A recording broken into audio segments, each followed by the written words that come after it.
Hey, I'm Nate Flax. I'm Noah Longworth McGuire. And this is Talking Lion. Talking Lion is a podcast focused on artist-to-artist conversation. We're primarily artists, a duo called Sleeping Lion, but we've been lucky enough to write, produce, and hang out with so many incredible rising artists since we started our project.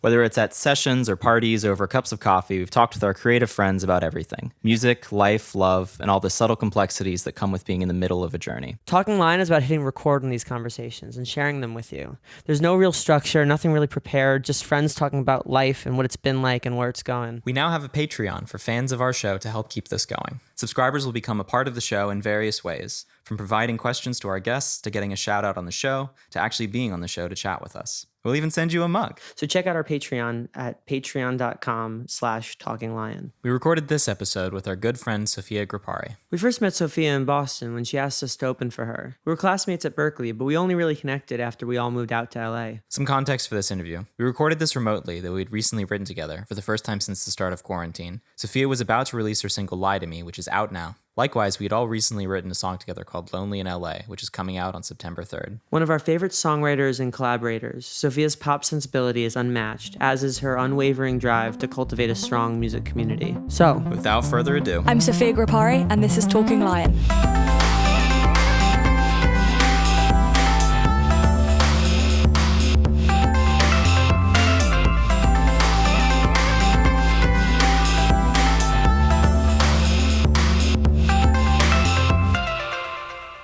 well, hey, How's it going? it goes. It's good to see you. I feel like we've actually gotten to see each other once in the quarantine. We did. That was like our first sort of session, sort of going into the new normal or whatever. Yeah, I mean, that session was something. We definitely wrote something. we definitely We wrote wrote something. music. Yeah. I feel Actually, like I as soon as was- it got to a point where it was like acceptable, we were just like dying to. No, thank you. Yeah. Let's just hang out. We Let's were just be dying to people. get together and write, and then it kind of was just like, you know what? Let's just get used to being around people again before we. Once we checked the box, it Well, was it was like we were saying during the session, like writing is such a muscle that Absolutely. like, I don't think we've actually written in. Well, I mean, probably Noah more than me a little bit, like. But I've definitely let the muscle atrophy. I had a great writing week at the beginning of quarantine, and then just haven't written anything. And every time that I've tried to sit down and write something in the last couple of weeks, it's just been like sludge. If it was a podcast editing session, I'll tell you, I would have been on that because really flex that muscle this quarantine. But I mean, actually, I've spoken to a few people about it, and I think a lot of us have been using this time to finish whatever that, like, I think we were all kind of going 100 miles an hour, and then this kind of gave us the excuse to wrap up a lot of projects. So even if you're not writing, you're still working on getting stuff done and moving on to whatever's next. Well, and I know too that like, especially our friends who are new to Los Angeles, like a lot of people are doing a lot of sessions, oftentimes first time sessions with people that they're not necessarily comfortable with or whatever. And so a lot of like, oh, we gotta do this session. A lot of like the work of like getting into that session flow. We got comfortable writing with like you and Alex Venegas and whatnot as like, and finally just started kind of like finding our people. Yeah. But we were still sort of going through sessions that, maybe weren't the best fit. And I feel like, the quarantine has given us an opportunity to like go back to the drawing board of like, what do we want to be working on? With who do we want to be working on them with? And like what's going on, Definitely. with our sort of like careers and stuff with that. So Yeah. definitely an opportunity, but also, we were all just, it was also like a hot day. So I feel like we were all just sort of like struggling. Absolutely. Also, we had so much to talk about. Like there was so much that's happened in the past. I'm not a huge texter either, so like we actually had a lot to talk about. Yeah. Me neither. I'm like the worst. Well, it was also too that like at a certain point, we haven't seen Jacob, our mutual drummer. Since he broke his feet. His heels. His As heels. as he would remind you. Yeah, his heels are a part of his feet. It's around there. You know what? He's back and better than ever. Better than ever. Well, shout out. He played drums on Balance, which just came out. He did. Which, speaking of Jacob and speaking of songs that we revisited, less working on new stuff and more just sort of focusing on the old. Pulling stuff off the shelf that you've kind of been meaning to get to. Yeah. Right. I feel like that was what was kind of exciting about like us getting together, was like just showing kind of what we were revisiting or like what was finally sort of coming to life. Definitely. I remember, it did feel like being on drugs almost, because it was like the It was experience overwhelming. of being, It was definitely being overwhelming. with people was wild. Yeah. you know? It was like we've a all small been group really as well. cautious. Yeah, definitely. We've all been really cautious. So it was like, you know, we knew we were okay. Like, Noah and I tested negative, et cetera, et cetera. It's just, I'm definitely glad we all waited, you know, definitely an appropriate amount of time before we all got together so that we could just enjoy it and not be paranoid about it. Oh, absolutely. Just doing it in the Though smartest way possible. There still is that feeling of like we're breaking the rules. I don't know Yeah, a whose little bit. rules, but yeah, but there was definitely like that slight feeling of like troublemaking Yeah. A little bit. on a global pandemic level. God. But no, Crazy that you have to say that. Yeah, right. Are you doing all right otherwise? Yeah, I think I've kind of finally established somewhat of a routine. Also, for some reason, my body clock just decides it hates me now and wakes me up every day at like 7. So. Oh yeah, that tends to happen. At least it's your body clock and not construction. Because I woke up this morning to hammers. God, that construction's been going on for a minute now. Yeah, it's a whole house. It's approaching a year. I am upset. It's one of those things where I wish I was at the town meeting that apparently they're supposed to have before construction starts. Gosh, I feel like that's just LA in a nutshell. Yeah, it's like, were you at the We've town got construction meeting? next door as well, to be fair. No, that's the thing. I like, at one point when I was like really struggling, I called up a bunch of people. I remember. To see if I could sleep at somebody's house because I hadn't gotten more than 3 or 4 hours of sleep. I remember because this is when Jacob was away and you texted me being like, yo, I might actually, if it's okay with you guys, use Jacob's room for a couple nights because I'm just going insane. I was like, you're more than welcome. But our neighbors are also doing construction. Well, and then I hit up our other Sophia friend. So, and she said that they had construction next door. And you know, like Alex and Eden, like, you know, live next to, in a pretty loud area. Definitely. And it was just like, you have to understand the level of desperation I was under to like want to drive to the valley just to get a night's sleep. Hilarious. That's just how it goes, though. Hilarious. But actually, what is interesting, I think, about our friendship is that I don't necessarily remember a ton about being in school with you. Yeah. And, you know, we've talked about it before. When you came out, like, I at first was like kind of just hesitant to write with anybody coming out from school because we had just, you know, again, we had kind of found the people we were comfortable with, and like the sort of Berklee vibe was kind of weird to us at a certain point. Right. I mean, you guys have done an incredible job of moving out to LA and finding a whole network of people to work with who are completely unrelated to Berklee. And not, you know, that working with Berklee people is a disadvantage. It's amazing. But you guys have done a great job at finding a whole like different array of people, which is awesome and much harder to do. I really appreciate that. I think a lot of it had to do with the fact that like we were mainly talking to LA people while we were at school. Right. And because I left ahead. Yeah, and because I left halfway through and Noah left like a, you know, 3/4 through, but then came back, like there was none of our friends out here, like Berklee friends out here when we got out here. Right. It was just the friends we had been like talking to online. Plus, you know, our manager had been out here already and was already, so it was just sort of like, it was nice, but it also made us kind of outsiders from our own sort of school alumni when everybody came in. And, you know, had it not been for Jacob just hyping up all of his friends, you know, I don't think, I mean, it really took Jacob like saying like 12 times, write with Sophia, write with Sophia, write with I'm like, if you shut up, I'll write with Sophia. Like, no, I mean, I met you guys, actually, I don't remember when we met, but one of the first like interactions we had, I think, was I was playing a show in Boston. And I think I was just like asking around who else I should kind of ask to be on the same bill. And someone was like Sleeping Iron, and I'd heard of you guys, and you know, you guys were doing cool stuff when we were still at Berklee. And I reached out to you, Nate, and you were like, yeah, let's do it. Sick. Yeah. I was like, okay, great. Well, I mean, it was the Middle East, which was obviously a great venue to play. And Jacob was so adamant about playing drums that show too, which Always. I'm like, I fairly remember that was the one that like sent him spiraling. Like that was the one where he lost the click track. Yeah, that was in front of Robbie from Right. It ended up being a rough show. And it was a rough show, but it was sort of like Jacob's like he like talks about his origin being like, I fucked up and never wanted to go through that ever again. Oh my God. So I mean, for those of you who don't know, Jacob is my roommate. Also, he acts as my musical director and he's my drummer. And obviously he drums for you guys as well. He's our drummer, but also so he's, you know, he's a New York Jew. He like is a family friend. And so I've known him like since he was a kid. Yeah, that's crazy. And was always like the word whippersnapper pops into my head. I always sort of thought him as a bit of just like a rambunctious kind Rambunctious, that's of an kid. appropriate word there. He's got gumption, He though. definitely Like, has you have to gumption. give it to him. Yeah. He's like, if there's any human being that I would describe as having gumption. We met when we and him were like 15 or 16. Oh wow! I like a 5-week thing. At 5 or- week, and we definitely were nice. not friends. That's the thing is, I think I always considered him to be like a family friend, which is like somewhere between like acquaintance and like Right. brother. No, you know, he's which the none of that, none of that necessarily like is indicative of like a long-term friendship necessarily, or like a close friendship. It's funny, just But- before I got on the phone with you guys, he was like, so when you want to talk about me for like the 10-minute slot, just like let me know. And he got it quickly. I mean, we're here. I think just inevitably talking about Jacob Harelick was just going to be where we go. I feel like when much. we interviewed Robbie, there was also a Jacob Harelick appreciation yeah. segment. But yeah, and that's the thing is like I remember playing that show, but I also remember it being so many things that happened at like that show. I think that was when we first met Amelia. Right. Oh, was that Ali. what that was? That was that show. Yeah, Whoa. Robbie was there. Every Middle East upstairs memory They I all- have they all has blend blurred into into one Absolutely. just one weird night where a ton of Absolutely. weird shit happened. At this point, like I have no Yeah. recollection of which was which. Yeah.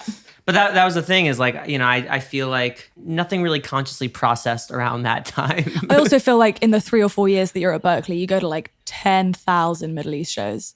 So Yeah. they're inevitably Yeah. just going to merge. And then a couple hundred when we came back out to Los Angeles. So, Right. you know, it just, Right. you know. But I didn't even realize, I think you were like English until you were out here. Because I mainly only sort of, you're like, thank you for being on the set. I'm like, oh, thanks. You know, I appreciate it. And then like you played your set. Right. But like, It's yeah. like a quick meet, yeah. Yeah. A chat, right? We're having a quick chat. chat. Quick chat. Where are you from specifically? Born and raised in London. Okay. Yeah. Okay. What was that like? Because I wanted actually, if the year had gone down the way we all sort of expected it to, we would be in London currently, Oh, hell yeah. but never been otherwise. Noah has, but I've never been otherwise. So London what was it like? is- What's the music like there? What was your life like growing up? So I was born in London. I actually lived in the south of France for about a year when I was really small. Moved back to London. And honestly, as a kid in London, it's just kind of like any other city. And then I went to boarding school outside of London, about an hour away. So from the age of like 13 to 18, I wasn't actually in London. And then I went straight to Boston. So Oh wow. I was kind of, I say that when I'm asked about the London music scene, I know it's a great music scene and there's a lot of incredible stuff coming from it, but I haven't really professionally ever been part of the London music scene. I did shows. I started playing acoustic shows when I was about 14, whenever I was home from school. So I played venues like the Half Moon, Ronnie Scott's, the Bedford, stuff like that. Just like smaller venues around London. But you know, I was always underage, so I had to be off the premises by like 8 p.m. Right. Oh yeah. So I had the early drinkers as the audience. I was gonna ask, you know, about like your childhood music experience, but we have both had the privilege of hearing your hit song no. "Chaos in the Oh Bathroom." man. Okay, Chaos in the Bathroom was, of course this is gonna come up. You knew it was coming. My I first don't- ever song. I was okay. So when I was like, I must have been like 8. My aunt had a MacBook with GarageBand on it, and I would literally, when we were on holiday together, I would sit on her laptop and I was obsessed with GarageBand. Sorry, GarageBand. I wasn't gonna say I was anything. obsessed with GarageBand, and I started writing because I started playing guitar when I was about 10 or 9, I forget. So as soon as I started playing guitar, I wrote Chaos in the Bathroom. Chaos in the bathroom, chaos in the bathroom, chaos in the bathroom. Chaos in the bathroom, chaos in the bathroom, chaos in the bathroom. Chaos in the Bathroom was definitely a time. I've always said that in like 10 years, I might release the original recording, but with like a current video. Oh, yeah. I would love that, but not in 10 years. I think it should be Sorry, this tomorrow. year. Yeah, it should be Yeah. sooner than that because it really, the content we unironically, need. It's actually shockingly it's good. shockingly Yeah. good. It's upsettingly good. upsettingly good for like For your first thing. Compared like you had like a weird metal project. I had like a weird folk project. Like nothing compared to the beauty and magic that was Chaos in the Bathroom. Thank you. Well, I remember like we were all just like a little bit drunk and like Eden just like singing like eyeshadow. Eyeshadow. We were in the desert. Oh yeah, Eden. You're in the- Eden. That line really got to Eden. Oh yeah. This whole song is about being late for a party. I'm not quite sure what kind of crazy parties I was going to when I was 10 or 9, but But also like everything in the bathroom was overflowing. Yeah, like, the bath was like overflowing. flooding. Yeah. That's the real video is just you standing in a puddle in the bathroom. Just we can make it happen. Definitely. yeah. In the Airbnb that we were at, because that almost did happen. That was That desert dreadful. sewage. That desert That sewage. was dreadful. The septic situation Yeah. in this house is astronomical. The paper house. We called it the paper house because just stuff went Paper wrong house. every day. Well, we'll get to. I want to talk about the camp, but Yeah, absolutely. I'm attempting chronology here. You have some, you were basically like living by not by yourself, but like you've essentially been in a sort of college situation since you were like 13 or 14. Well, yeah. I mean, I feel like when most people go off to college, they have like a full-on college experience, and obviously Berklee's a little different anyway. But I think I very much had a college experience in high school. Any American I show like pictures of my school to, are just like, oh, I didn't realize you went to Hogwarts, which obviously is the reference they use. But Right. Did you go to Hogwarts? no, but apparently was it like a castle? apparently they actually asked to film Harry Potter at my school, like the cloister scenes, and they said no because I actually don't know why they said no. It would have been incredible. That's wild. But yeah, I think I did have, I had a lot of freedom. Were there houses? Was it like that kind of boarding school? Yeah, Like, there were. Yeah, nice. There were Wow. houses? Yeah. There were 15 houses. Did you have a sorting?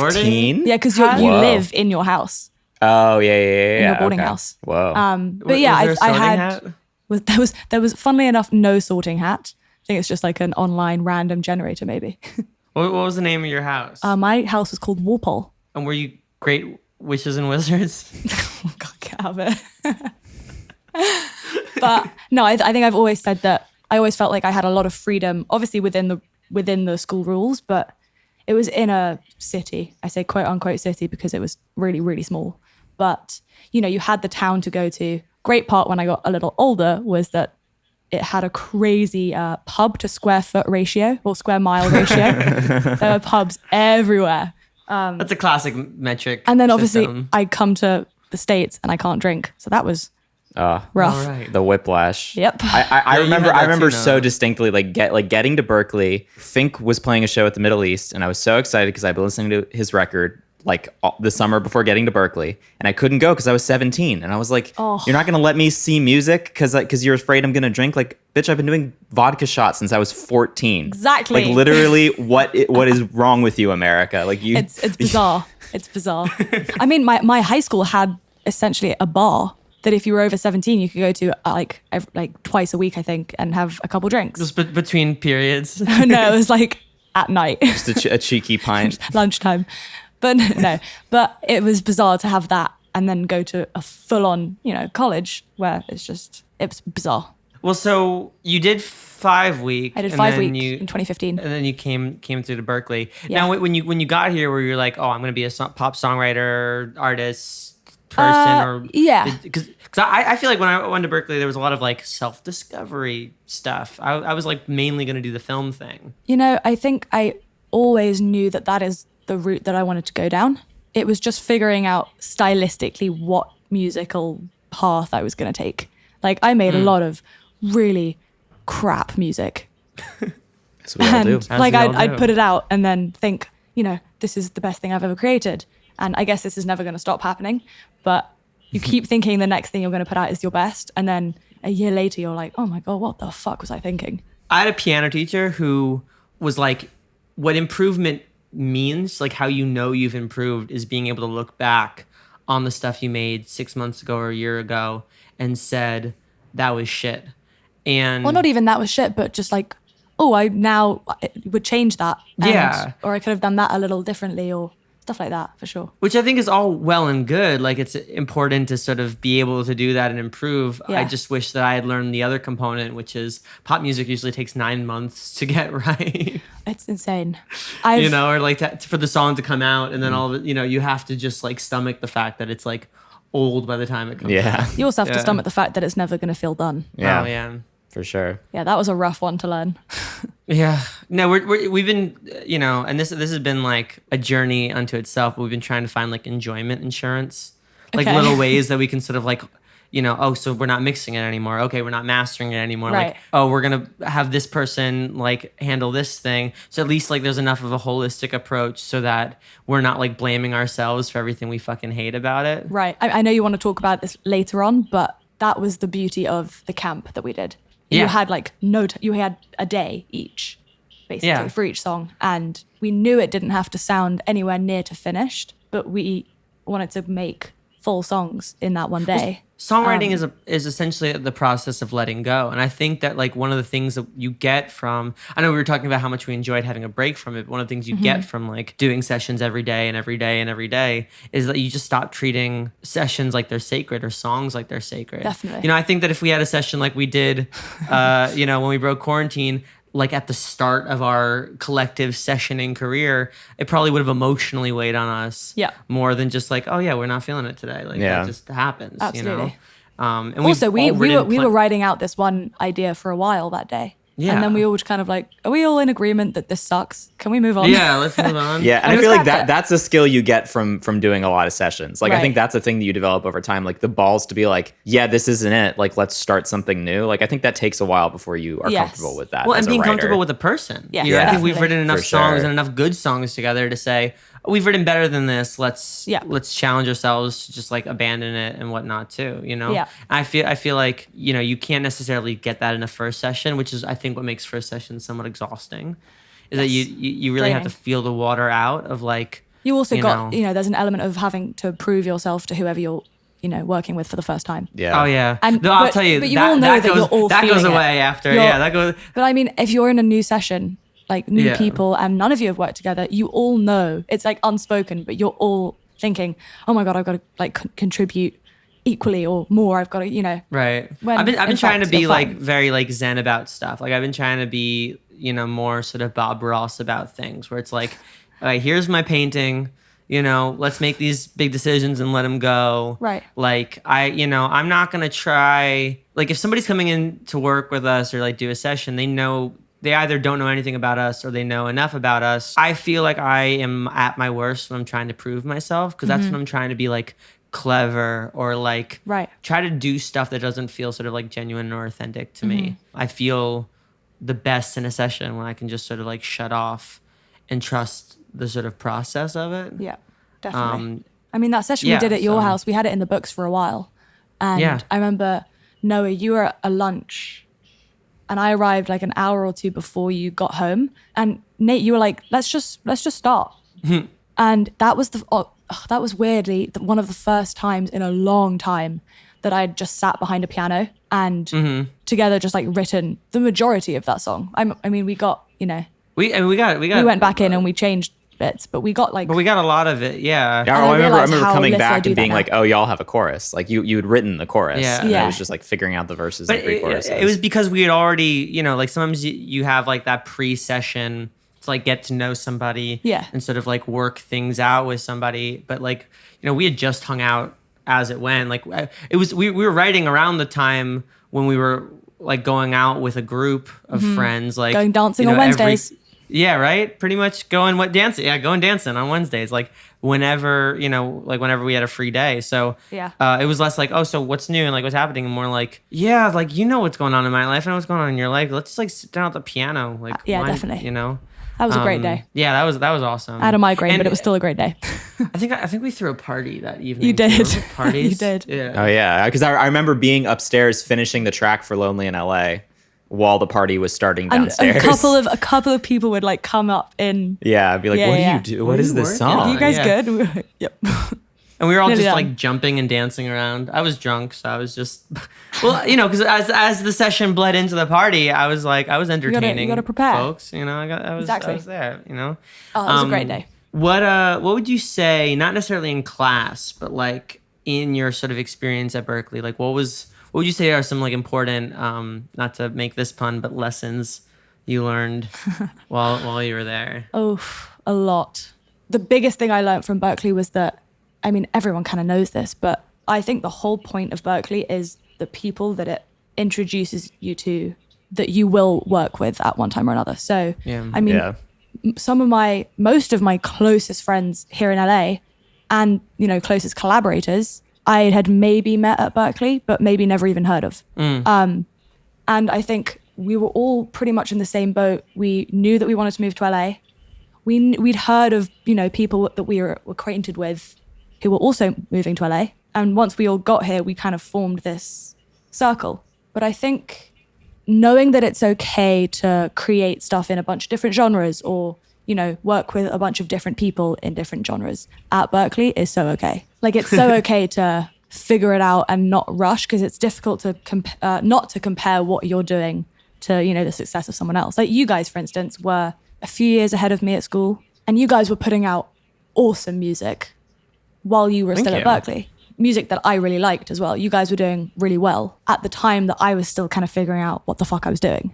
So I think I'm very grateful that Berklee has set me up with so many incredible people here. Well, I think it always, like that even specifically, you know, I feel like I learned perspective in a way, because while you were looking at us like that, we were looking at, you know, the people who were older or even like in our year who were just like crushing it in ways that we, you know, people who had even more cohesive sounds than we did, or like had figured out like a certain part of the business that we hadn't. And again, I think that perspective, like I used to compare all the time, and it made me actually physically ill. Right. Like it really, like, you know, it really wasn't. And so I was like, you know, I can either compare every day and make myself sick, or I can collaborate and like build a community where I no longer care about how we're doing individually, because now it's not about us anymore. It's about everybody that we kind of like surround ourselves with. Another thing I definitely learned at Berklee was that it's not just going to happen. You have to absolutely do it yourself.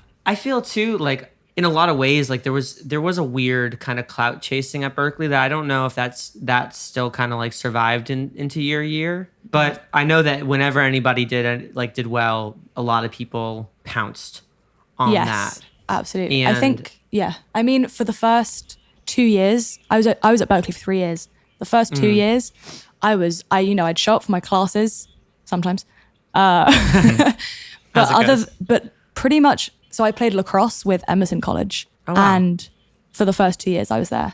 And that was a huge time commitment. And also I loved the people that I did that with. I also lived downtown. So like I was kind of in that world almost more than I was in the Berklee world. And that was very, very okay with me at the time. And then my final year, I was like, you know what? Okay, I'm about to move. This is kind of my last chance to make something happen at Berklee. That's when I started playing with Jacob.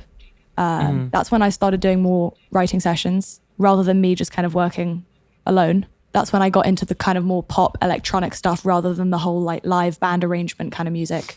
So I think the last year was where I learned the most. I also learned that maybe the crowd that I was surrounded by, this is generally speaking, of course, but some of the crowd that I was surrounded by were not the right crowd for me. So just like finding the people that you vibe with, that you work well with, that people that make you happy, getting rid of the people that don't make you happy. So the last year was definitely like a formative year for me, but the rest I was like all over the place. I completely feel that. I feel like my first year was like to a crazy degree dedicated to friends and community and like building up stuff. And then and then I met Noah and we started Sleeping Lion, and my memories of Sleeping Lion was a dorm room. Like it wasn't this community thing. It was like very much like us isolating ourselves. Like we were trying to be anonymous. Like we were isolating ourselves, trying to like not have anybody know who we were, and just sort of see what we could learn about blogging and about playlisting and just and let the music do its thing on its own and see what that felt like. Because mind you, I didn't do sessions until we were in Los Angeles. Like my first session was on the way to Los Angeles, like in Nashville. Wow. And like Noah was doing the Hot 100 where he was learning stuff and working with Annika Wells and like doing all that stuff. But, you know, I guess maybe not necessarily realizing like that was how everybody was doing it out here. It's weird that you don't learn that until you somehow figure it out for yourself. Like, like I said, I was at home a lot working alone. And that was kind of when I was starting to learn a lot about production and how I could use that for my own stuff rather than just solely relying on other people to get the tracks ready. The session structure that we know, we kind of come to because that's like the most logical way of doing it. Right. So I feel like, we could be taught it or we could be whatever, but we didn't realize that that's like, you think it's school mandated or you think it's a sort of thing. And then Yeah. you go out there and oh no, this just kind of makes sense. Here's the producer, here's the writer, here's the artist, or the artist is also a writer. I'd never really been in a writing session until my last year at Berklee. And it wasn't even at Berklee. I think at Berklee, everyone has so much going on and you're all very much still learning. Right. Well, I was everything. gonna say, I feel like my last year, and this sort of ties into like our like collaborative relationship. My last year was essentially defined by two things. The first was a bunch of people. Like I was no longer at school. It was a bunch of people hitting me up to get lunch to find out how we got playlisting or how we got certain blogs on the one side. And on the other side, like I was going through a breakup, and I feel like I leaned on and trusted certain people sort of emotionally that probably shouldn't have leaned on or trusted. But even if you guys were kind of isolating yourselves and, maybe that came with some bad things, but the fact that you guys were learning about playlisting and blog posts and all that stuff is more than I think a lot of people can say at school. So like the first kind of single I put out, I was like, here it is. Well, like that's nothing behind it. I always felt like our edge was that we knew the blog stuff early, Absolutely. that we found out the Spotify stuff early, partially because Halsey said so, but just like partially just like a lot of research and a lot of like, hitting up people who weren't just listening to the Berklee teachers, but were listening to like what artists were actually doing. But I just feel like that last year at Berklee, for me at least, not even at Berklee because I dropped out, but like in Boston, kind of like put me on the defensive, so that when I came out here and like Berklee, like Alex Venegas wanted to write for a minute, like you wanted to write for a minute, like I was like, I'm not writing with anybody. I don't trust the Berklee crew, like whatever.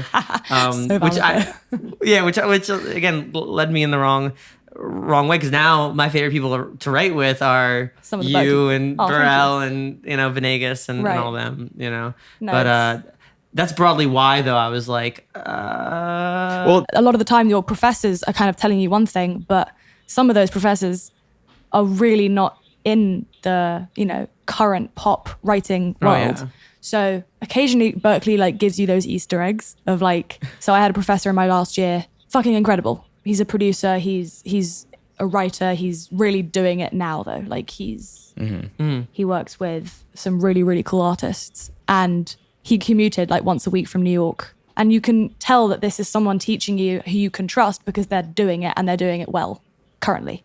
So that was a really cool push in my last year. I took him for like a top line class. So that was great because I learned a lot about top lining, which I hadn't learned about before. Well, so some of my like biggest mentors and influences like at Berklee were like the film scoring and video game music teachers and sound design teachers, because like I had one teacher named Duncan Watt who took me out for lunch, and he said two things I'll never forget. The first was he asked, who has the long career? And because he heard me rambling about like all of these meteoric artists or like our friends who were having these like really intense moments or whatever. He's like, what does it mean to have a long career? And he like was really making sure to teach me about foundation.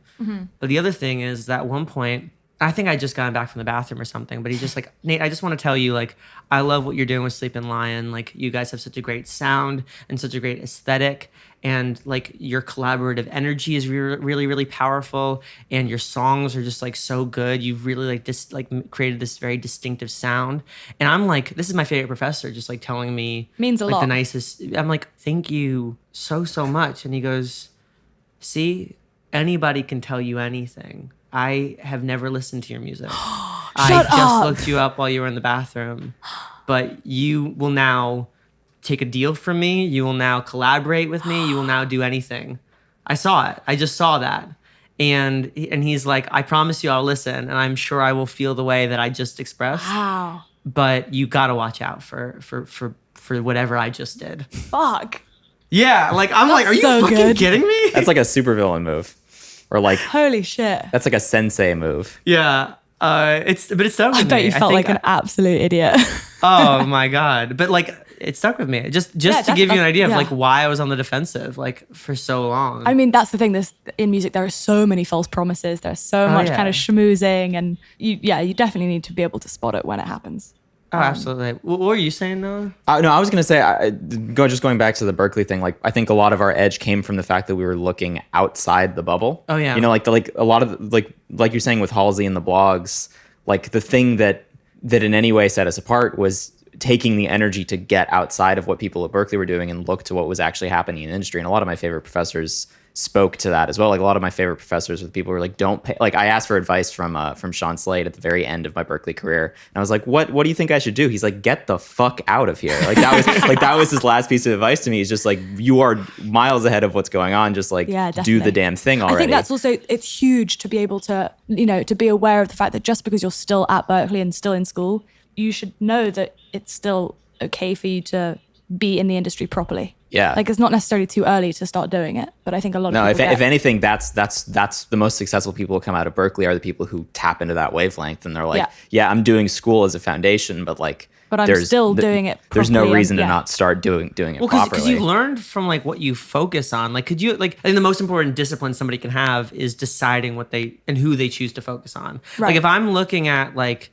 the people who are trying to make like the the YouTube cover video for whatever like the hot new song is that's coming out that's getting like 50 YouTube views, then I'm not learning anything about like how to do like a pop career. Like like we are very lucky to be able to look at somebody like Jackson, and be able to like on a microscopic level decide like what parts of that resonates for us and what we can learn from that kind of stuff. Yeah. But like, that's the thing is we get to decide to focus on somebody like Jackson as opposed to focusing on people who are kind of at exactly the same level as us. Right. Yeah. Or people who are trying things that we think on the surface make sense. Like we get to learn from what we focus on, which I think I'm paraphrasing Hannah Gadsby in a sense, but we get to decide what to focus on. And I think that's an incredible kind of discipline, Mm-hmm. Absolutely. Now, I feel like musically too, like I think I started like working and writing with you before actually diving in to your music. But like now I'm a fan of yours. Like like I heard enough of like, like I heard the demos and the sessions and like everything like that. I'm like, oh, I should probably like also listen to your music. Cause that's the thing is, no, I mean, that's the thing. It's coming out wrong, but I mean to say is like, we were dancing on Wednesdays. Like that was what we do. Like we all hung out and we, but that wasn't the same as like. That definitely made Thursdays less fun. Definitely made Thursdays less fun. Though, we went to UCB on Thursdays, so that wasn't too bad. That was usually though when we didn't go out on Wednesdays. Right. Tonight's the night to go out. But, like the moment realizing that like Alex Costa could sing incredibly well. Oh, crazy. Or that moment. Eden is like a nutso pop producer. Like those things, I'd known them for months before actually finding any of that stuff out. Right. Same goes for you. Like I discovered, and I think the first song that really like resonated was Lesson Learned. Every time you realize I might be okay without you, pull down my defenses, then need you all over again. And every night you tell me I won't be the same without you lying through your teeth again. Now I know. That was an interesting song. As I said a bit earlier, there was a time at Berklee where I started, like I basically decided that I wanted to get into production. It was kind of an accident. I mean, I was working with someone at the time on a song that is no longer on Spotify, but he was working in Ableton, and I spent such a long time watching him. He was like a wizard at Ableton. His name is Noah Vickland. And I learned so much from just watching. It was at the same time I was taking an Ableton class, so I kind of was forced to get the software anyway. And I kind of made relatively shitty music on Ableton while I was figuring out how to use it. And then last May, so at this point I'd been using Ableton for a bit, I sat down one day and I had seen a Chelsea Cutler. That was like the first time I'd heard of Chelsea Cutler. And I was like, oh shit, like who produces her stuff? And she then put this video up at the time, I think, which was like, for all of you people asking. So clearly a lot of people asked who produced her stuff. And she did it. So I was like, fuck yeah, that's, you don't see that a lot. Right. She'd done these little making of videos. And one day I literally sat down and I was like, you know what, I'm just going to see what happens. And that was the first track I'd made, which I was like, actually, maybe I can produce my own stuff till the end rather than starting it and giving it to someone else. Mm-hmm. And that's where Lesson Learned started. So that was last May. And I wrote it very quickly. And then I got severe demo-itis. Didn't write the whole thing though. But then I wanted to play it at a show I was doing. So I really quickly wrote the rest of it. It was really bad. And then people were saying like, you should put it out. It sounds like it's finished. And I was like, yeah, I don't know. Like I kind of fell out of love with it. And then in October, I started this new track and Jacob walks in and was like, oh, this could be the new Lesson Learned. So I literally lifted the top line, put it on the new track, and then called Alex Burrell. I was like, this top line sucks. Come over.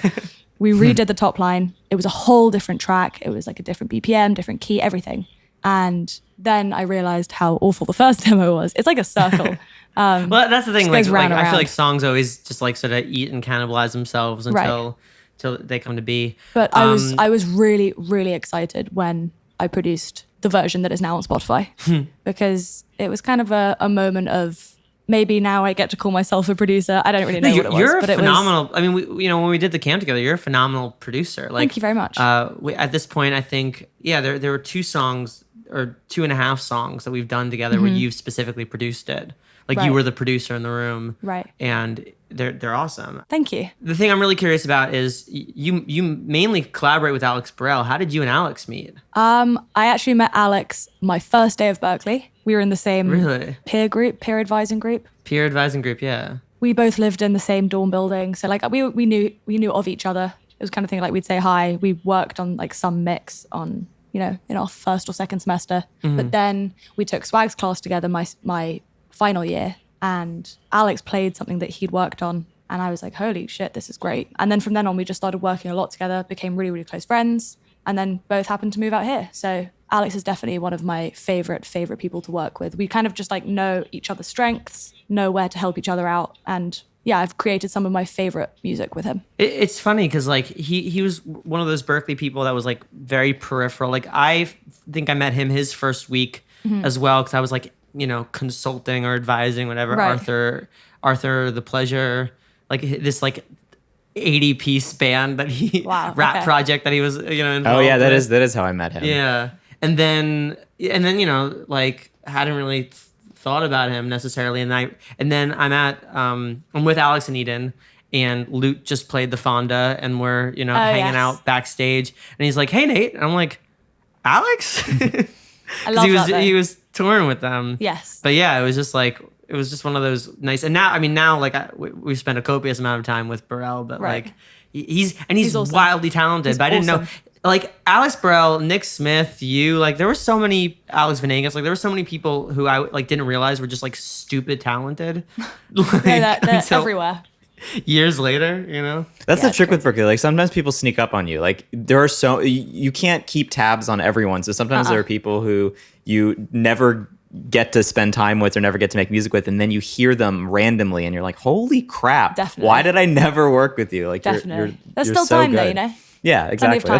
That's the beauty of everyone from Berklee moving out to LA is like the bubble has just shifted. Now you can reconnect with whoever. Definitely. Yeah, I mean, Nick Smith was at our house like a good number of times, being like, "Yeah, I make music." I'm like, "Cool," like everybody here does, And then like I hear him actually like put together insane. something, and I'm like, Insane. "Holy shit, my guy!" That song Like, you that's your showed me. voice? That song you showed me, the JoJo one. He did Yeah. a cover of that. Think About You. Think about you. Think About yeah. You. Fuck, that song is. I've been listening to that song on loop since you played. It's so good. On repeat since you played it to me. But his cover of that was incredible. Yeah, well, that's the thing is like he just threw the whole template away. Like just did the song, but his own flip of it. Yeah. And and then he also did Amelia Ellie's Yeah, he did, Love the Ocean. did a cover of Love the Ocean. Mhm. But yeah, like Amelia, that's how I found out that Nick Smith was like the crazy, insane, talented Yeah, he's motherfucker that awesome. he is Amelia sent me, hey, she said Nick Smith just did this, and she sent me a little minute-long snippet of him covering our song, and I'm like, what the fuck? Yeah, crazy. I met that guy so many times. Crazy. Like, My other question though about lesson learned, sort of tying it back, Shoot. is is there a line that you or like a moment of the song that you absolutely love? Oh gosh. Just in general, I like the concept of that song because it's like, first of all, at the time it was relatively fresh, maybe. It was definitely something I'd felt, and it was kind of just like about staying with somebody that brings close to no value to your life, but it's kind of the guilt of knowing that you'll upset them if you end it, basically. Right. Right. But it's that moment of being like, no, I'm going to look out for myself and make sure I am happy and, try and do it in the nicest way possible. But kind of just like letting go of something to focus on, you know, the stuff that makes you happy. I So I liked the concept of it. I liked what the acoustic sort of video brought out thank of you. it too. Thank Because also you. you had Alice going the dun dun dun dun dun Yeah. dun dun, which is really. What I which love is about really- that video is that in the track there's like the build up and then the hit just for the chorus. Acoustic version doesn't have that, but it was missing like something. So we were like, why don't we all just like snap? So we were like, sick, yeah, let's snap. And then I forgot to snap. Lev was playing the guitar, so Alex Burrell's there going, but you can't hear it because I was on my SM7B. So Didn't Jacob make a video put a where dog like bark. instead of the he put a Oh, dog yeah. bark That was instead of the snap? actually, I was with you the night before the F&F party. Wait, the friends and family party? Yeah. I was. You weren't we there? didn't. No. I was so drunk. That's No, probably because why. the friends and family party was actually on my I think on my birthday. Did you miss my birthday? No, it wasn't that night. I did miss your. That was the next day. That was the day of the Yeah. video. Okay, we can cut out of this whole part. No, I'm leaving in the fact that you missed my birthday. No, okay. Oh, it wasn't because I was. It was not because I was at another, event. Don't worry. No, it's okay. Everybody missed it. The Grammys wanted to compete this year, and I lost. But joke's on them because there's no Grammys this year. Oh crumbs. Crumbs. Yeah. What a time. Mm. God, January and Well, February were wild. What a trip. A Oh my. whirlwind. Yeah. I'm glad. Well, I'm okay, glad well- we got out of our systems though. Well, at least we had like a time to all be together before it all. I love that the quarantine hit like roughly 2 weeks after Alex. We were all drunk and Alex Costa was just like, guys, I'm just so happy we found each other. You Yeah, know, that was we're hilarious. We were on the dance floor at No Vacancy as well. yeah. it was like he was really like in a beautiful way, I think, presencing like the fact that we kind of had like a group to go Yeah, out and hang out and absolutely. like enjoy LA together. Yeah. And then we didn't see anybody for 4 months. Oh, it was rough. Well, okay, so walk me through Clear to Me and Hate You But I Don't. So Clear to Me, one of my favorite people to work with. He's called Joona. He goes by Skywalk. He's a producer and writer from Finland. And I met him while we were both staying at this studio just outside of Amsterdam, which was last year. And the first day we worked together, we did like 3 tracks. We just worked really, really, it worked really, really well. And he was out in LA for a trip, like full of sessions. And he just happened to have a day that he was like, can you make this session? It was with another writer called Jackie Lipton. And there was kind of no guidance for the session. It was just like, see what happens. Doesn't matter who it's for. Like, it could be for me, could not be for me. And that's when we wrote Clear to Me. I received a phone call right before that session, which definitely sparked the whole song. I was not in a good mood that day. I appreciate though that you write with skin in the game. Like one of the things that Yeah. I enjoyed about writing with you was just that like we talked like what was going down and Yeah. then just throw it into the song. Yeah. I think I realized that people can tell if you're not doing that. And I can tell if I'm not doing that. Like if I'm not feeling something, I can write something, but it's not going to be nearly as good. The song doesn't resonate otherwise. Definitely. Yeah. So yeah, that song happened. And you know, when you write a song and you're like, oh my God, this is perfect for like what I'm releasing under my own artist project. Mm-hmm. But you don't want to like steal it from the session. So I was Yeah. just like, hey guys, I would put this out tomorrow. Like, I love this. And they were like, sick, cool. Like if we could get a, bigger opportunity, then let's cross that bridge when we get to it. But at one point I was like, guys, I really, really love this song. Please, can I put it out? And they were like, absolutely. So that was Clear to Me. You're never black or white anymore. Mixed up in the middle, trying to draw the line, but there's static in the signal. I don't wanna make it harder, but it's hard for me to see. Just explain all this gray, and make it clear to me. I knew that I liked the song too much to let it sit on a hard drive for God knows how many months. So Which then has that always was- been your ethos, which I appreciate. Yeah. Thank you. Yeah. Let the songs have a house. Yeah. So then Hate You But I Don't, we did just after the camp. Okay. I think we all left Joshua Tree and was just like, that was so good. I'm feeling inspired to work with these people because, you know, it wasn't like we went to a camp and then everyone left to their, you know, wherever they're from. It's like we left Joshua Tree to come back to LA pretty much all together. Right. Did you, on the drive back from Joshua Tree, did you exclusively listen to the playlist of all the songs? Yep. That's what we did. We were freaking out about it. The whole way. Yeah. It was awesome. But we booked that session in, and again, that song, I was, you know, makes my life sound very eventful, but something was also happening during that time, which everyone has felt. Everyone has felt that, you know, I want to hate you, but I can't, and it sucks. Yeah. So that song kind of just was, I wouldn't say it wrote itself, because we, you know, a lot of time went into that one. But that's, I think, my favorite. Who did you write Hate You But I Don't with? That was me, Alex Burrell, Venegas, and Marvin. Marvin was the producer on the day. All right. And then Dream we pretty much finished the writing. And what I love about Marvin is that he'll, you know, make a track that's, you know, a good vibe during the session. Yeah. But he's also involved in the writing process. So we left that day, did like a, you know, scratch vocal. And then I think it was a few weeks later. So he takes it and then properly works on the track by himself. Sends it back, whole different ball game. Really exciting. And then we did a production day where we just kind of tried to smooth it out a little bit. We did a rewrite day. And then I sent it to Daniel. Floaty, yeah. Yeah. He is one of my favorite people. He's based in Amsterdam. Camp. Yeah, he was at the camp. And he was like, fire, like, I'll finish this production, absolutely. And he just added like, he killed it. So we finished that song in quarantine. Oh, wow. So that was like a virtual thing by the end. Like a remote kind of. Yeah. What was there? And I know I've been asking this for everything, but like, was there a part in Clear to Me and a part in Hate You But I Don't that like sort of unlocked it for you? Whether it's a lyric or like a melodic idea or something. What I like about writing with you is that like there's always something that tends to sort of like snowball. Yeah. Like, you know, for Lonely in LA, we were sort of making the jokes about the, you know, the rhymes in the city, you know. Yeah, there's always something that like just kind of moves it along. And so I asked you specifically because I know occasionally that's how you work, you know. Hate You But I Don't, the moment that I was like, ooh, actually this is good, like I do like this, was figuring out the melody on the pre-chorus. And probably the line, like, how you took me for granted, fucked me up like you planned it. How you take me for granted, fucked me up like you planned it, called it love when you hurt me, and now you're off with somebody, it's like you just forgot me.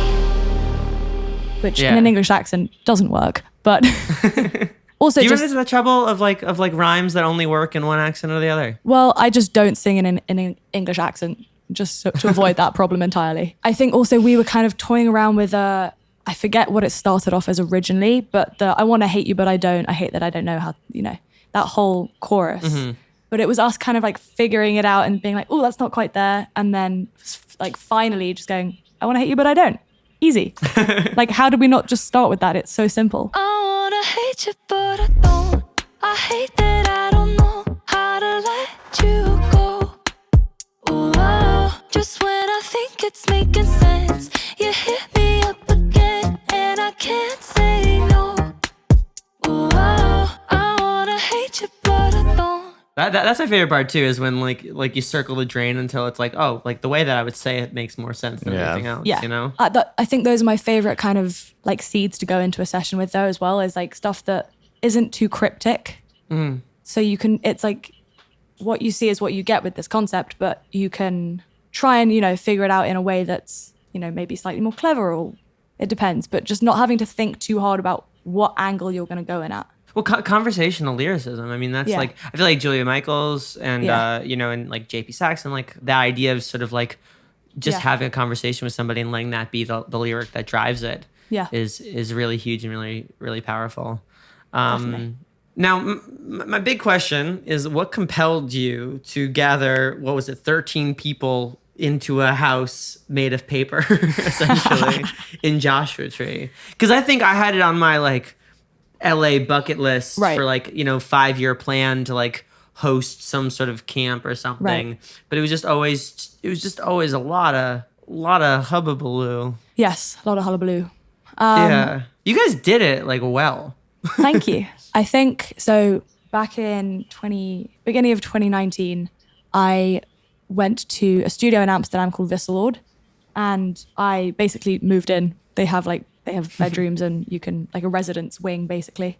And I was there for a few weeks and just every day chucked in sessions with random people, whether it was with other artists, producers, singer, like a whole bunch of people. And that's where I met Yona. That's where I met Daniel. Daniel's relatively local to there. Yona's obviously from Finland. There were just people from everywhere, American, like European. And I thought that was sick that they just had, you know, whether they were local or international, they had basically a roster of hundreds of writers and producers. And I ended up going back in March of 2019 and worked with some of the same people, but some new people. And it was just a cool kind of central hub for everyone to come to who, you know, you'd never really be able to work with like that again from afar. So then that kind of made me want to do my own camp. So my parents have a place in the south of France. So they were like, take the house, do it. So Naturally. So I organized what I thought was going to be a really, you know, productive camp with Daniel also came to that one. It was with some people from England. My roommate Mia came to she's a videographer, so she came to get some footage. And this could have gone really badly or really well. And it was an amazing week. Like I had a great time, but in terms of the songs that came from it, you know, there was just not enough planning put into the creative side of like who could bring this to the table, who could bring this. And there was no real goal either. So I think I learned a lot from organizing that camp. Well, what I remember really distinctly about the camp, because we had done sort of camps, like we had done like one or two camps before, but none where we actually had to like go somewhere. I remember you and Alex Burrell were really adamant about making sure there was enough stations and a rotation, Right. and that everybody had like a combination of like writer, producer, artist thing, because your whole goal wasn't, oh, let's write a hit or like, let's do this. Or like your goal was, let's make songs that we want to put out or somebody Absolutely. will want to put out, you know? So I think from the camp that we did in France that, you know, of the things that went wrong there, I knew to put more into that for this camp. So when we moved out here, Alex and I were like talking about it and we were saying how sick it would be to do a retreat style camp.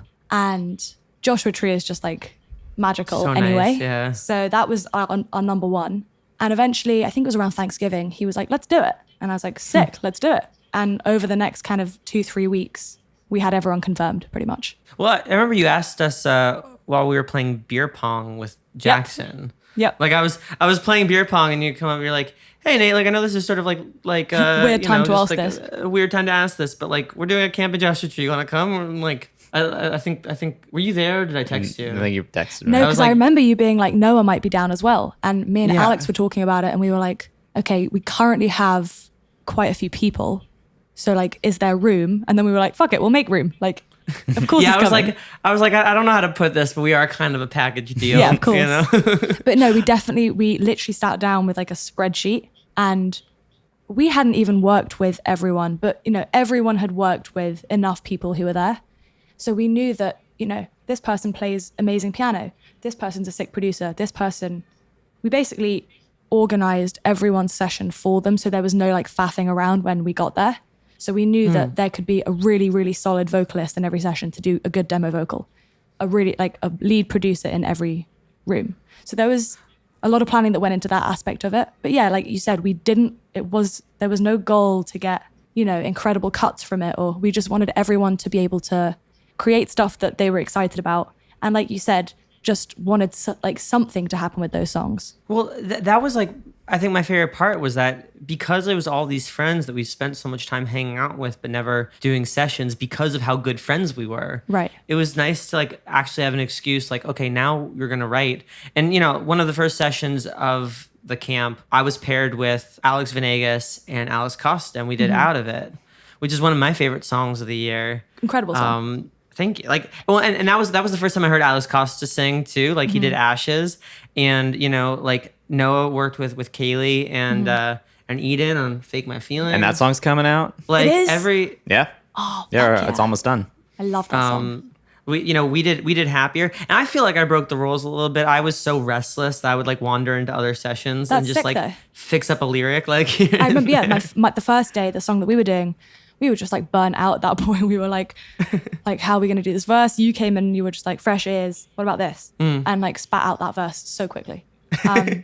Well, that was fun for me because I think the thing that I hate the most about a session, unless I'm really feeling inspired, which mind you, I was coming off a breakup, so I was actually You had feeling plenty very to talk about, inspired. for sure. Yeah, and it was honestly the first sort of, I think, time with friends that I had since the breakup, which was really nice. Like it reminded me of how much life was out Right. here and sort of outside of this relationship I was in. I think that's the thing. It was such a good balance of work play. Yeah. Like everyone, it wasn't like, let's wrap up this session so that we can go and like hang out with the rest of the group. It was encouraged that you spend as much time as you need on your song. Yeah. And then we can do whatever when everyone's finished. I think the thing that really resonated with me too is when we, compiled all the songs, which it was like 13 or 14 songs. One of my favorite moments ever. And then we all like listened to it afterwards, and it was such. I mean, everybody was just encouraging and cheering each other on. Like there was so much love in the room.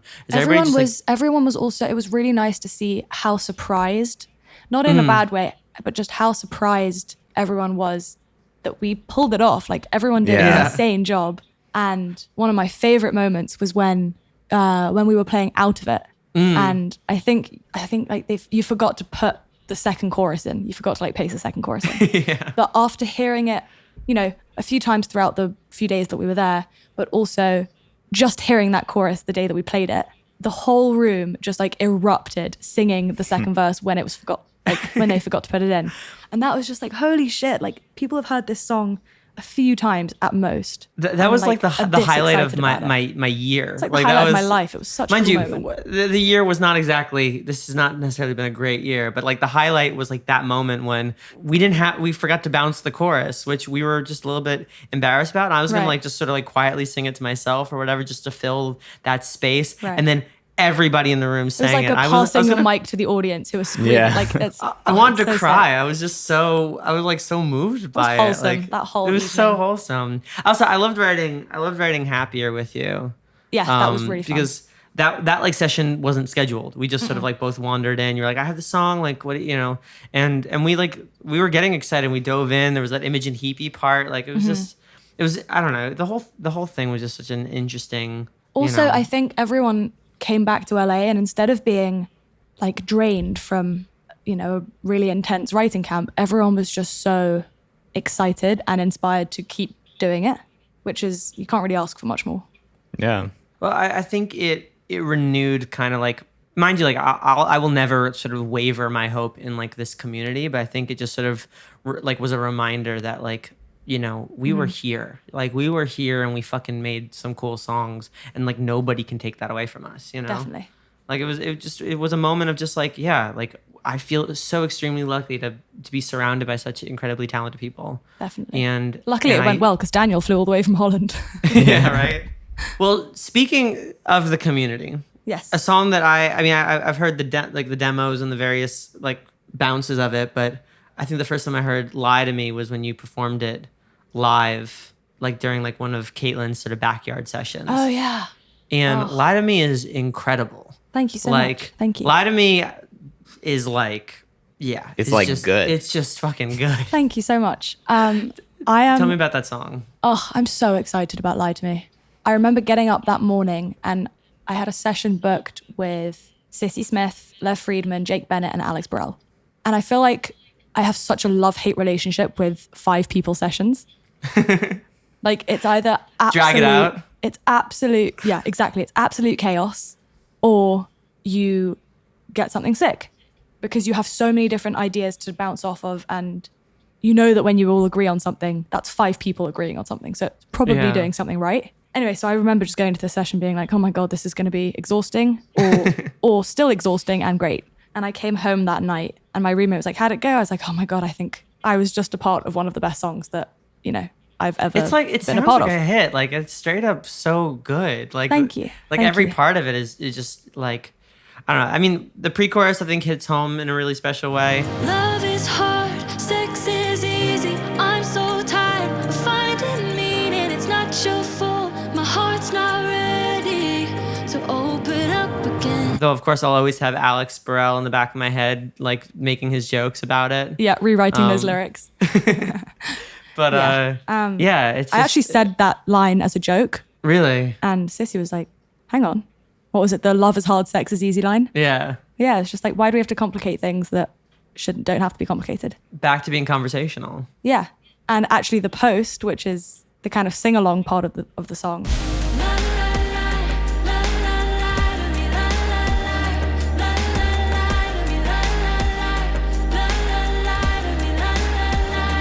Which I love that part. Like, Thank and you. the whole backyard was singing it along. By Yeah, the time. that was a really cool moment. Well, that happened because at the time I had a song in my head for a long time. It was the trampoline, la la la la la, la yeah. la la la la la, and me and Alex always joked about that song because literally a whole section of the song is just like the la la la la la. Right. And so kind of subconsciously in the room, I went la la lie to me, la la lie to me in whatever melody it was in, and they were like, "Oh, let's keep it." So some of that song on my part was definitely an accident. But since then, we've done some really cool visuals for it, Hey. which I am Well, incredibly it's nice excited to release. You live with a very visual person. I'm extremely lucky to live with my roommate Mia Doyon. She's an incredible photographer, graphic designer, videographer, incredible. So we work on most of the releases. She does all my artwork. And what I can see in my head but can't explain, she does. She just does it. Like, Well, I appreciate that really she's good- also really good always like gunning for sort of, innovative, like weird stuff, like Definitely. like when we pulled up to the session that we most recently did, you guys were throwing like a 360 camera around to or get the I was like in a pool and you came Yeah. and like, what is happening? No, you had just come like you both were both coming out of a pool. I'm like, are we overdressed? Like what's the dress code here? Yeah, but for the video for Lie to Me, I have like one of my favorite spots in LA is up in the hills, like in Encino, because you can see the whole valley. You can see downtown if it's clear. You can see this like the ocean. It's incredible. And I was like, let's just shoot a video there. Like, let's do it. So we had to lug a drum kit, the keyboard, the guitar, everything up to this like really, really high up viewpoint. It was sweaty for sure, but it turned out really, really cool. Well, I'm very much looking forward to both the song being in the world. One, just so we can say that we heard it first, and two, because I'm always a fan of Mia's visuals and whatnot. Me too. But yeah, the song is absolutely killer. So I'm extremely much. extremely excited for it to come out, and glad you it's like cool, and it's nice that I know that group of people. They're so like each are incredible writers individually, but the fact that it was able to come together, that doesn't happen. Like people listening need to know that like you can have 5 of the best writers ever, and that doesn't necessarily mean that the song is going to be like if anything, it's more indicative of like too many egos in the room, and like it's just gonna hit the fan. No egos in the room. No, honestly, it None. feels like just like, and you can hear in the song, there's not like a hair out of place. Like it doesn't sound like one person's melody like one out over the other. Like the whole thing's Right. cohesive. Like oftentimes when there's like 5 people, it feels like patchwork. It's Right. like it's such a tight song, so I'm excited. And Thank you. And yeah, well, but you always write the smashes. Stop. Are you ready for the question round? Oh, blimey. Yes, okay. All right, first question of the question round. What is your phone background? My phone background is me and my brother sitting in a road in Newport Beach, I think. Nice. Or Balboa Island. Somewhere Shout out around there. to Dimitri. I love your brother. Oh, he's the best. Your brother came and went, and I wish we had more time. He's an actor, so I think eventually he will be here. That makes sense. I think he'll move here. He's so funny. He's a hoot. Hoot and a half. Hoot and a half. Do you have a non-musical hobby? I'd probably say sports, Yeah. even though I definitely don't work out anymore. But sports was a big part of my life. Nice. Are there any skills that you would like to have? I'd like to speak more languages. That's a really I come good from one. a very multilingual family, and sadly, I am less multilingual. Do you speak other languages? I speak quite a lot of French. I understand French. I speak very poor Greek because my family is originally Greek. Oh. But very, very poor Greek. What would be your top language to learn? Well, I actually studied Chinese for about 10 years. So I got Whoa. pretty good at Chinese, but obviously haven't practiced it in years. So I forgot a lot of it. So that's one I'd probably want to nail. Nice. Would you be a pirate? No. Okay. Nice. Care to elaborate on that? Well, I watched Pirates of the Caribbean like a week ago. Did not enjoy it. The first one's good. The rest don't seem fun. That's true. That's yeah. fair. I'm too much of a city girl to be a pirate. We watched High School Musical 2 yesterday. Fuck yeah, great film. Great yeah. movie. Do you have any tattoos? I do. I have an elephant head on my wrist And that was done by Winter Stone, who's an incredible tattoo artist. He's in Santa Monica. I got that a few years ago, and it's like the detail in it is incredible. It's a single needle one. I basically have 2 evil eyes, one on my wrist and one on my foot. The one on my wrist is like a geometric one that I have. Got it with my brother. He has the same one. I have a lip tattoo. I have one behind my ear. I didn't know you had so many. I have another one on my wrist. I think that's it. Yeah, I didn't know you had so many. I guess because they're all in very subtle places. Yep, they're all in the basic places. The basic places. What was the first concert you ever attended? Oh gosh. It was either the Jingle Bell Ball or the I Am Sasha Ooh. Fierce tour. I forget. Whoa. Wow. Okay. Whoa. Yeah. That's great. I think it was the I Am Sasha Fierce at the O2 Arena. Whoa. That sounds fun. That was crazy. What is your go-to karaoke song? Man, I Feel Like a Woman, Shania Twain. I know. I know. You witnessed that. You witnessed it. Oh gosh. One of the last times we hung out before all this, we went to a karaoke bar. You sang that. Alex Costa and I did Semi-Charm Life. Okay, I remember this. I think I've done Man, I Feel Like a Woman at 6 now. I think I'm at 6. Nice. That's really your go-to And, karaoke song. They're everywhere. We got one in Hollywood. What's that place called? The one that we went to? Yeah. The one they give you free popcorn because they want you to drink more. I don't remember the name, but I kept calling Opposite it Lucky Strike, I think. Yeah, I kept in my head calling it the Tangled bar because it looked like the bar from Tangled where they sing the I Have a Dream Oh my gosh. song. The other one, where did I do it? It was in it was in one May, and it was in a Santa-themed karaoke bar, which was in a big Airstream, basically, Holy shit. in Nashville. One in New York. I was very drunk, so I don't remember geographically where it was. One in Boston. Anyway, that's getting boring, but lots of places. No, I mean, like, legend of your Shania Twain abilities has made it to both coasts. Absolutely. You've been all over. It's a Absolutely. traveling show.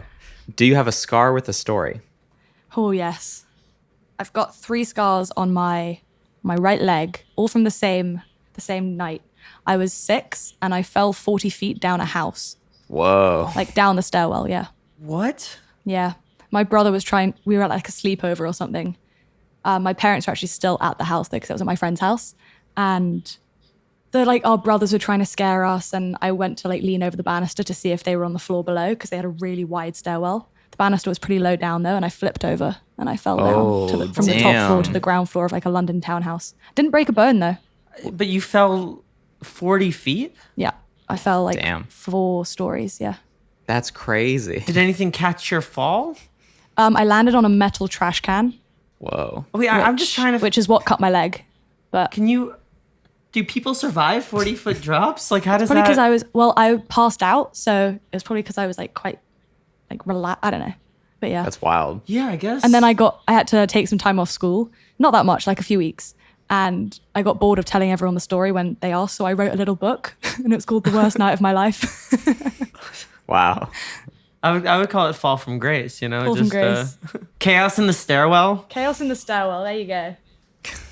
So that's Sorry, my scar with a story. I'm still hung up on the fact that you fell 40 feet and lived. I didn't know you could do that. Should we try? I can. Well, I wouldn't test it. I don't Don't try that at home. Don't try this at home, listeners. folks. Meanwhile, Jacob jumps off the gate and breaks his feet. That's what you see, that's actually the first thing I thought about. Jacob fell 5 feet and broke his feet. I I mean- think it's also something to do with being so young that, the doctor told me I was made of rubber. Interesting. I'll do it. Yeah, it all depends on how you land. Like people who do parkour, like you can jump like I would Right. say more than 40 feet, and if you like roll correctly, you get a scratch on you. So it's like That's apparently what they tell you if like you fall out of a plane. Without a I've parachute, jumped out of that a plane. No, apparently like Didn't you have can to land it, though. Apparently you can fly out of apparently you can like survive like falling out of a plane if you land a certain way. I believe it. I think. Maybe. I don't know. I couldn't tell you. What are 3 thoughts you have at this moment? Oh, gosh. How much I've rambled in this whole process. That's what it's all about. It's called Rambling Lion. And actually, I was just reliving jumping out of a plane because you were talking about it. That's probably it. That's 2 thoughts. Is that enough? No, I mean no, because we need 3. Okay, 3. And then I'm very excited to be here with you. Nice. Hey, likewise. Lovely. What are you most proud of? Oh my God. These questions are getting harder. Probably most proud of, completing school quickly and coming out to a place that I absolutely adore and doing what I want to be doing forever and just doing it. Next question is what's important to you? I mean, other than the obvious, family and friends. You know what? We'll stick with family and friends. The people who Yeah. I can trust no matter what. That tracks. Yeah, that's a great answer. So that's always a good answer. And lastly, what are you looking forward to? I'm looking forward to seeing what the next year holds after, the quarantine and the whole palaver that, came with the virus is somewhat over. I'm excited to kind of get back to live music, to, writing with some of my favorite people. That's what I'm excited for. Yeah. I'm excited for another camp potentially. Yeah. I am excited for another camp. Absolutely. Because we were like midway through trying to plan another one when all this started. Yeah, we were planning to go end of April. Yeah. Shit happens though, Palava? Palava? Did I say palaver? You said palava. A I've heard that palaver, word. the I've heard whole you say that palaver. word, the whole palava. I've heard that word before. Yeah, But, you picked me I'm up on lo- that the first time I said it. Yeah, I'm looking forward to the next time I hear you say palava. That's what I'm There you looking go. forward Palava. to. Palava. Well, Lie to Me will be out by the time this comes out, so everybody be sure to listen to it and to check out all your music. And Thank you. if this comes out when I think it's going to, we will also have a song called Lonely in LA coming out that Hell we yeah, wrote we together do. very soon, probably in a week. So everybody just, if you don't know who Sophia Gripari is, now you do. And you have no excuse to be late on this shit. So, And I all just- about my tattoos and my scars. and the fact that you can survive a 40-foot drop, that's crazy to me. I'm not sure how that would go down now, but Yeah, I think we're all too tense for that now. Yeah.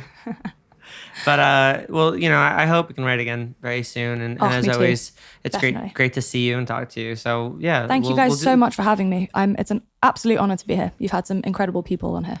Well, you're incredible as well. So thank you for Thank being you. on. Of course, anytime.